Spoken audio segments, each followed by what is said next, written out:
Pipette Bictad. J'ai deux casquettes, on va dire.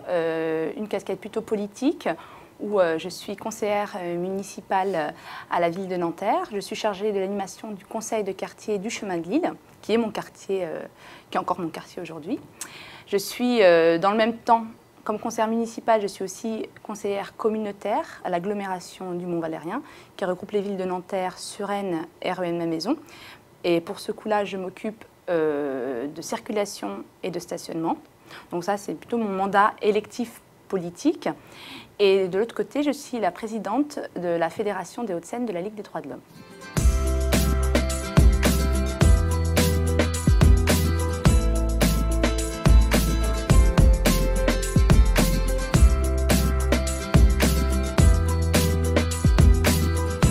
Tout au début, je voulais faire de la solidarité, de l'humanitaire. Voilà, c'était un peu mon objectif même professionnel.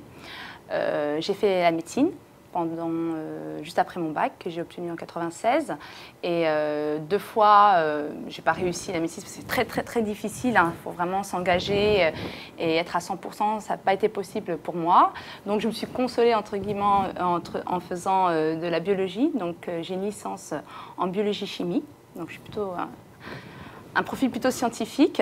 Et avec cette licence-là, j'ai pu faire une formation de responsable qualité, tout ce qui s'occupe de l'hygiène agroalimentaire. Voilà. Et donc, à partir de là, j'ai travaillé pendant 5 ans pour un laboratoire d'hygiène où je faisais des audits d'hygiène dans les entreprises qui traitent de l'agroalimentaire, que ce soit les restaurants, la grande distribution. Et puis après, je suis devenue responsable qualité dans un hôpital.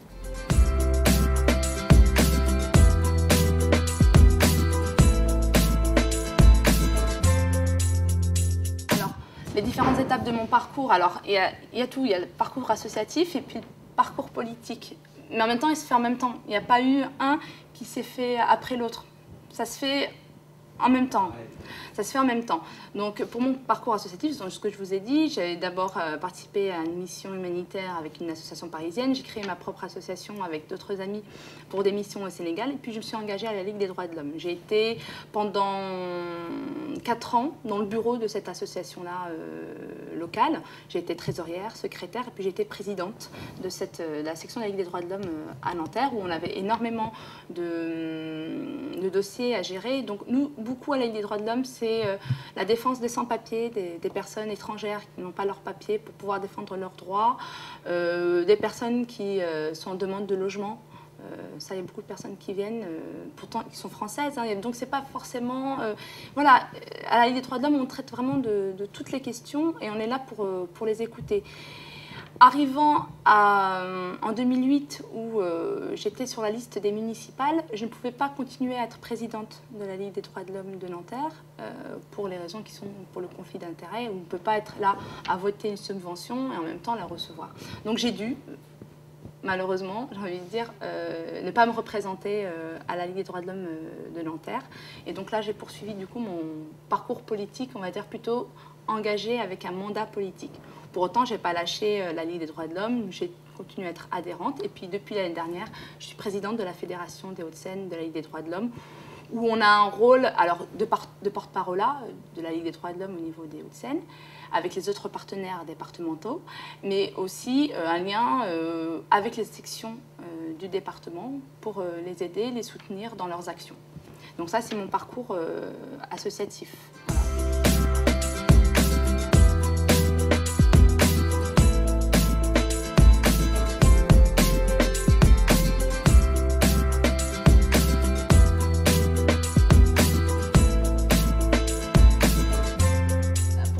Politique. Alors j'ai adhéré au Parti Socialiste en 2000, donc là ça fait déjà 12 ans, où bien sûr un parti à gauche, je ne pouvais pas être dans un parti à droite, c'était pour moi impossible. Donc à gauche, Parti Socialiste, où je trouvais qu'on avait le débat, où on pouvait s'exprimer, où on pouvait faire avancer des choses, où même si on était confronté à des personnes qui n'étaient pas d'accord avec nous, on pouvait arriver à convaincre les gens. En tout cas, les gens s'écoute et on peut faire changer les choses. Et puis quand on connaît l'origine du Parti Socialiste, là, qui a quand même plus de 100 ans, quand on connaît ses origines, et le fondement du Parti socialiste avec Jean Jaurès, voilà, on peut que adhérer. Après, effectivement, le Parti socialiste d'aujourd'hui n'est pas celui d'il y a 100 ans, mais je pense qu'il faut continuer à se baser sur ce qu'était le Parti socialiste. C'est comme ça que j'ai choisi le Parti socialiste, et bien sûr, c'est grâce à des aventures humaines, hein, avec des rencontres des personnes qui étaient au Parti socialiste, qui m'ont permis aussi d'adhérer au Parti socialiste.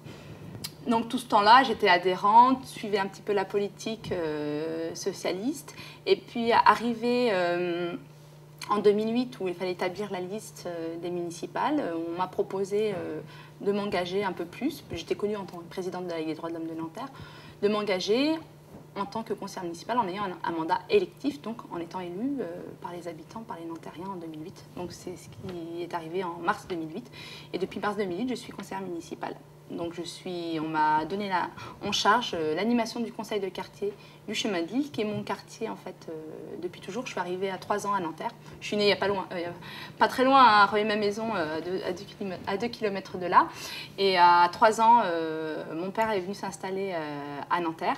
Et donc là, j'ai fait toute ma vie jusque maintenant dans le quartier du Chemin de Lille, dont je m'occupe aujourd'hui en tant qu'élue.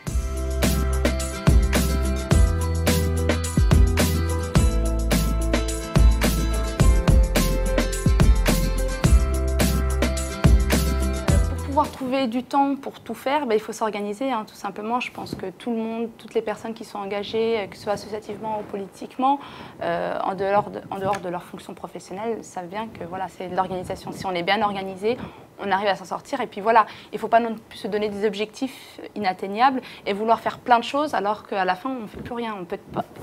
Ça existe, il y a des personnes qui veulent être partout, ils sont nulle part à la fois.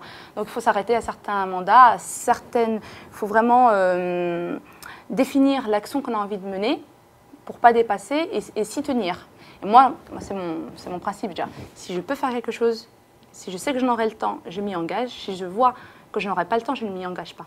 Parce que ce n'est pas correct de la part des personnes qui pourraient attendre cet engagement. Et ce n'est pas correct aussi pour les autres personnes qui aimeraient s'engager ou prendraient la place de ceux qui aimeraient s'engager, pour le coup, qui auraient le temps de le faire. Voilà, moi, c'est mon point de vue.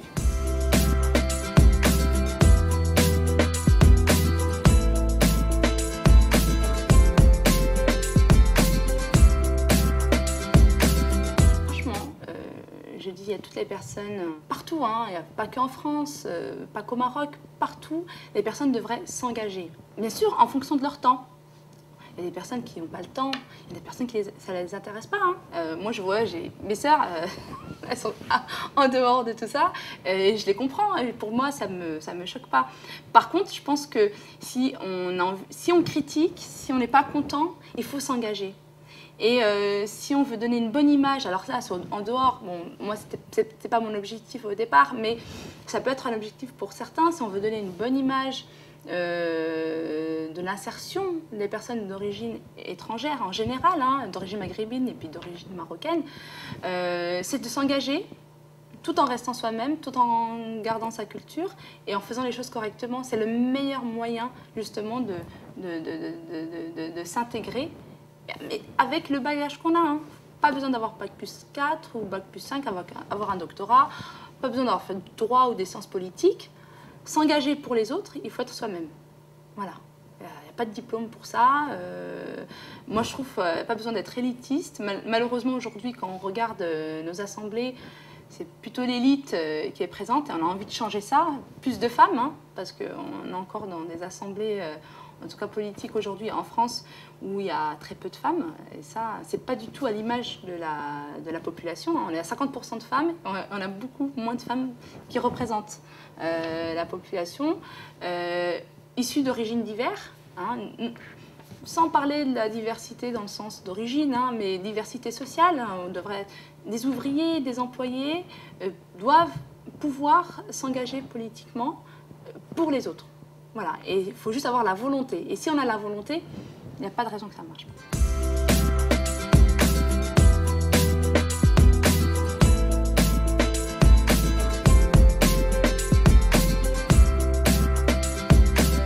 تنسول على كل الشباب ديال المغرب من الشمال حتى الجنوب، تنسول على الوالده معيشه، تنسول على با الحاج، وتنسقسى في جده صار في جدة حاجة إلا نخدم زيت إلا نغبو بلغو، وسنة سعيدة وكل عام وأنتم بخير.